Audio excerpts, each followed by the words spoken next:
Marie blank by leaving Poland and traveling to France to enter the Sorbonne. Would challenged authority, showed intelligence, behaved, or was distressed best fit this blank, or is the answer not available in the article?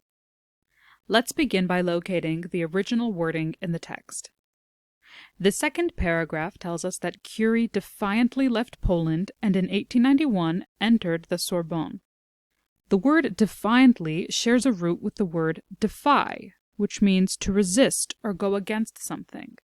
Defiantly, therefore, describes one who defies, or one who boldly goes against something.